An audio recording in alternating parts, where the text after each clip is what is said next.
මෙතන ජීවත් වෙන්න ඕන බොහෝ අය ඔහුගේ ආණ්ඩුව විසින් නැති කරා.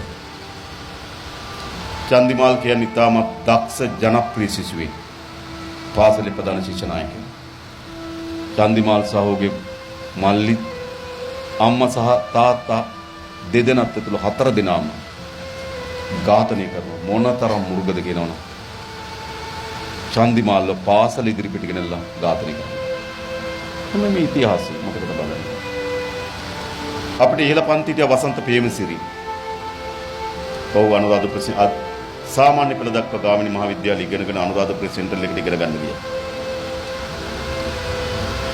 ඔහුව පැහැරගෙන යනවට පස්සේ ඔහුගේ නැගණිය ඉන්දිරා කියලා අපේ කාලේ කිව්වේ. ඉන්දු. මගේ අයියා පැහැරගෙන යන්න එපා කියලා අතේ ඉන්නේ.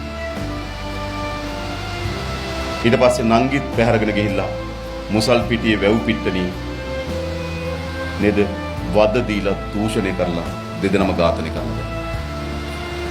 අපි අතර ජීවත් වෙන්න ඕන අය අද අපේ සාමාන්‍ය පෙළ දක්වා අපිත් එක්ක ඉගෙන ගත්තා දෙමට වේ වසන්ත සිසිරත්නායි. ඔහු තඹුත්තේගම ඉස්කෝලෙන් මං කිව්වර ඉල්ලාසුණුවකින් එකයි. ඔහු නුගවැල සෙන්ටර් එකට ගියා මහනුවර ප්‍රදේශයේ. කටුගස්තොට නුගවැල විද්‍යාලයේ නුගවැල සෙන්ටර් එකට ගියා. ඔහුගේ පියාත් මාමා සහ බාප්පා කියන 4 දෙනාම ඝාතනය කරලා දෙනවා. ඒ වගේම මේ කවුරුත් දන්නවා පාසල් ලැබදී හිටපු මාත් එක්ක එක ඇඳේ නිදාගත්තු